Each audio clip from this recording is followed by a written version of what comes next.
ಎಲ್ಲರಿಗೂ ನಮಸ್ಕಾರ. Welcome to Malenadu ಸವಿರುಚಿ. ಇವತ್ತು ತುಂಬಾ ಸಿಂಪಲ್ ಆಗಿ ಹಾಗೆ ತುಂಬಾ ರುಚಿಯಾಗಿರುವಂತಹ ಒಂದು ಬದನೆಕಾಯಿ ಫ್ರೈ ರೆಸಿಪಿನ ನಿಮ್ಮ ಜೊತೆ ಶೇರ್ ಮಾಡ್ಕೊತಾ ಇದ್ದೀನಿ. ವಿಡಿಯೋನ ಪೂರ್ತಿಯಾಗಿ ನೋಡಿ. ಇನ್ ಕೇಸ್ ವಿಡಿಯೋ ಏನಾದರೂ ಇಷ್ಟ ಆಗಿದ್ದರೆ ಪ್ಲೀಸ್ ಒಂದು ಲೈಕ್ ಕೊಡಿ, ಹಾಗೆ ನಿಮ್ಮ ಫ್ರೆಂಡ್ಸ್ ಆ್ಯಂಡ್ ಫ್ಯಾಮಿಲಿಗೆಲ್ಲ ಶೇರ್ ಮಾಡ್ಕೊಳ್ಳಿ. ಹಾಗೆ ಯಾರೆಲ್ಲ ಮೊದಲನೇ ಸರಿ ನನ್ನ ವಿಡಿಯೋನ ನೋಡ್ತಾ ಇದ್ದೀರಾ ಪ್ಲೀಸ್ ಸಬ್ಸ್ಕ್ರೈಬ್ ಮಾಡ್ಕೊಳ್ಳಿ. ಹಾಗೆ ಪಕ್ಕದಲ್ಲೇ ಇರುವಂತಹ ಬೆಲ್ ಐಕಾನ್ನ ಕ್ಲಿಕ್ ಮಾಡಿ ನಾನು ಹಾಕುವಂತಹ ಪ್ರತಿಯೊಂದು ವಿಡಿಯೋದು ನೋಟಿಫಿಕೇಷನ್ ನಿಮಗೆ ಬರುತ್ತೆ. ಹಾಗೆ ವಿಡಿಯೋ ನೋಡಿಕೊಂಡು ಸಬ್ಸ್ಕ್ರೈಬ್ ಮಾಡೋದನ್ನು ಮರಿಬೇಡಿ ಪ್ಲೀಸ್. ಹಾಗೆ ಮನೆಯಲ್ಲೇ ಬೆಳೆದಿರುವಂತಹ ಈ ಬದನೆಕಾಯನ್ನು ಕೊಯ್ಕೊಂಡಿದ್ದೀನಿ. ಇದು ಯಾವಾಗಲೂ ಬದನೆಕಾಯಿ ಬಿಡ್ತಾನೆ ಇರುತ್ತೆ ವರ್ಷ ಪೂರ್ತಿಯಾಗಿ. ಇದೊಂದು ಗಿಡ ಇದು ಬಿಟ್ಟರೆ ಸಾಕು, ಮನೆಯಲ್ಲಿ ಬದನೆಕಾಯಿ ಯಾವಾಗಲೂ ಇದೇ ಇರುತ್ತೆ. ಈ ಬದನೆಕಾಯಿನ ಕೊಯ್ಕೊಂಡು ಬಂದು ಅದರ ಮೇಲಿನ ಈ ಸಿಪ್ಪೆನ ತಕ್ಕೊಳ್ತಾ ಇದ್ದೀನಿ. ಸಿಪ್ಪೆ ಸಮೇತನೇ ಕಟ್ ಮಾಡ್ಕೊಳ್ಬೋದು, ಬಟ್ ನಮ್ಮ ಮನೆಯಲ್ಲಿ ಸಿಪ್ಪೆ ಇದ್ದರೆ ಇಷ್ಟ ಆಗಲ್ಲ ಅಂತಾರೆ ಅಂತ ನಾನು ಈ ರೀತಿಯಾಗಿ ಸಿಪ್ಪೆನ ತಕ್ಕೊಳ್ತಾ ಇದ್ದೀನಿ. ಸಿಪ್ಪೆನ ತೆಗೆದು ಆದಮೇಲೆ ಈ ಥರ ರೌಂಡ್ಗೆ ಹೆಚ್ಕೋಬೇಕು. ಸ್ವಲ್ಪ ದಪ್ಪಗೆ ಹೆಚ್ಕೊಳ್ಬೇಕಾಗತ್ತೆ. ತೀರಾ ತಿಳುವಾಗಿ ಹೆಚ್ಕೊಂಡ್ಬಿಟ್ರೆ ಪೂರ್ತಿಯಾಗಿ ಕರ್ಗೋಗ್ಬಿಡುತ್ತೆ, ಅದು ಚೆನ್ನಾಗಾಗೋದಿಲ್ಲ. ಹಾಗಾಗಿ ಸ್ವಲ್ಪ ದಪ್ಪಗೆ ಈ ರೀತಿಯಾಗಿ ರೌಂಡ್ಗೆ ಕಟ್ ಮಾಡಿ ಇಟ್ಕೊಂಡಿದ್ದೀನಿ. ಒಂದು ಬದನೆಕಾಯಿ ಇದ್ದರೆ ಸಾಕು, ಮನೆ ಮಂದಿಗೆಲ್ಲನೂ ಕೂಡ ಈ ಫ್ರೈನ ಮಾಡ್ಕೊಳ್ಬೋದು, ಅಷ್ಟು ಚೆನ್ನಾಗಿರುತ್ತೆ ಈ ಬದನೆಕಾಯಿ.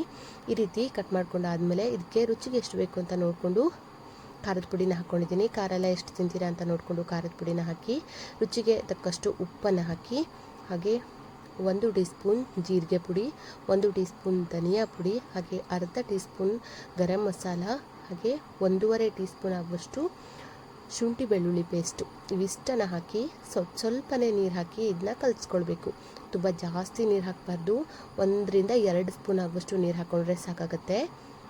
ಈ ರೀತಿಯಾಗಿ ಎಲ್ಲನೂ ಹಾಕಿ ಜಸ್ಟ್ 1-2 ಸ್ಪೂನ್ ಆಗುವಷ್ಟು ನೀರನ್ನು ಹಾಕ್ಕೊಳ್ತಾ ಇದ್ದೀನಿ. ಜಸ್ಟ್ ಈ ರೀತಿಯಾಗಿ ಚಿಮ್ಕಿಸ್ಕೊಳ್ಬೇಕು ಅಷ್ಟೇ. ನೋಡಿ, ಹೀಗೆ ಕೈಯಲ್ಲಿ ಹಾಕ್ಕೊಂಡು ಜಸ್ಟ್ ಈ ರೀತಿಯಾಗಿ ಚಿಮ್ಕಿಸ್ಕೊಂಡ್ರೆ ಸಾಕಾಗತ್ತೆ. ನೀರು ತುಂಬ ಜಾಸ್ತಿ ನೀರು ಹಾಕ್ಬಿಟ್ರೆ ಒಂಥರ ಚೆನ್ನಾಗಾಗೋದಿಲ್ಲ, ಮಸಾಲೆ ಹಿಡಿಯೋದೇ ಇಲ್ಲ ಬದನೆಕಾಯಿಗೆ. ಹಾಗಾಗಿ ಇಷ್ಟೇ ಸಾಕಾಗತ್ತೆ ನೀರು. ಈ ರೀತಿಯಾಗಿ ನೀರು ಹಾಕಿ ಈ ಥರ ಕಲಸಿ ಒಂದು 5 ನಿಮಿಷ ಇದನ್ನ ಇಟ್ಕೊಳ್ತಾ ಇದ್ದೀನಿ. ಅಷ್ಟರಲ್ಲಿ ಒಂದು ತವಾನ ಬಿಸಿ ಆಗೋದಕ್ಕೆ ಇಟ್ಟು ಅದಕ್ಕೆ ಒಂದು 2 ರಿಂದ 3 ಸ್ಪೂನ್ ಆಗುವಷ್ಟು ಎಣ್ಣೆನ ಹಾಕ್ಕೊಳ್ತಾ ಇದ್ದೀನಿ.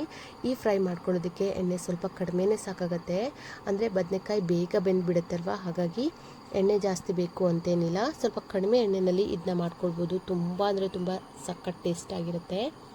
ಈಗ ಸ್ವಲ್ಪ ರವಾನೂ ಕೂಡ ತಗೊಂಡಿದ್ದೀನಿ. ಈಗ ಚೆನ್ನಾಗಿ ನೆನೆಸಿಟ್ಕೊಂಡಿರುವಂತಹ ಬದನೆಕಾಯಿಯನ್ನು ಮಸಾಲೆ ಸ್ವಲ್ಪ ಈ ರೀತಿಯಾಗಿ ಹಚ್ಕೊಂಡು ಈ ಥರ ರವಾದಲ್ಲಿ ಅದ್ಕೊಳ್ತಾ ಇದ್ದೀನಿ. ರವಾದಲ್ಲೂ ಅಷ್ಟೇ ತುಂಬ ಜಾಸ್ತಿ ಅದ್ಕೊಳ್ಬಾರ್ದು, ಲೈಟಾಗಿ ರವೆ ಹಚ್ಕೊಂಡ್ರೆ ಸಾಕಾಗತ್ತೆ. ನೋಡಿ, ಈ ರೀತಿಯಾಗಿ ಎರಡೂ ಕಡೆನೂ ಈ ಥರ ನೀಟಾಗಿ ಅದ್ಕೊಂಡು ತವಾದ್ಮೇಲೆ ಹಾಕ್ಕೊಳ್ತಾ ಇದ್ದೀನಿ. ನೋಡಿ, ಹೀಗೆ ಈ ಥರ ಸ್ವಲ್ಪ ಕಡಿಮೆ ಪ್ರಮಾಣದಲ್ಲಿ ರವಾನ ಹಚ್ಚಿ ಈ ಥರ ತವಾದ್ಮೇಲೆ ಹಾಕಿ ಬೇಯಿಸ್ಕೊಳ್ಳೋದು ಅಷ್ಟೇ. ಇವಾಗ ಮೇಲಿಂದ ಇನ್ನೊಂದು ಸ್ವಲ್ಪ ಎಣ್ಣೆನ ಹಾಕ್ಕೊಳ್ತಾ ಇದ್ದೀನಿ. ನೋಡಿ, ಈ ರೀತಿಯಾಗಿ ಒಂದು ಸ್ವಲ್ಪ ಎಣ್ಣೆನ ಹಾಕಿ ಪೂರ್ತಿಯಾಗಿ ಒಂದು ಸೈಡ್ ಬೆಂದ ಮೇಲೆ ಇನ್ನೊಂದು ಸೈಡ್ ತಿರುವು ಹಾಕ್ಕೊಳ್ಬೇಕು, ಇಲ್ಲಾಂದರೆ ಬಿಟ್ಕೊಂಡ್ಬಿಡತ್ತೆ ಅದು. ಈಗ ಇನ್ನೊಂದು ಸ್ವಲ್ಪ ಸ್ಪ್ರೇ ಮಾಡ್ಕೊಳ್ತಾ ಇದ್ದೀನಿ. ಈ ಥರ ಸ್ಪ್ರೇಯರ್ ಇದ್ಬಿಟ್ರೆ ಅಂತೂ ಕಡಿಮೆ ಎಣ್ಣೆನ ಬಳಸ್ಕೊಂಡು ನಾವು ಅಡುಗೆ ಮಾಡ್ಕೊಳ್ಬೋದು. ನೋಡಿ, ಈ ರೀತಿಯಾಗಿ ತಿರುವು ಹಾಕ್ಕೊಳ್ತಾ ಇದ್ದೀನಿ. ಈಗ ಒಂದು ಸೈಡ್ ಆಲ್ಮೋಸ್ಟ್ ಬೆಂದಿದೆ, ಇನ್ನೊಂದು ಸೈಡ್ ಈ ರೀತಿಯಾಗಿ ತಿರುವು ಹಾಕ್ಕೊಳ್ತಾ ಇದ್ದೀನಿ. ಅದಕ್ಕೇ ಹೇಳಿದ್ದು ಸ್ವಲ್ಪ ದಪ್ಪಗೆ ಹೆಚ್ಕೊಳ್ಬೇಕು ಬದನೆಕಾಯಿನ, ತೀರಾ ತಿಳುವಾಗಿ ಹೆಚ್ಕೊಳ್ಬಾರ್ದು.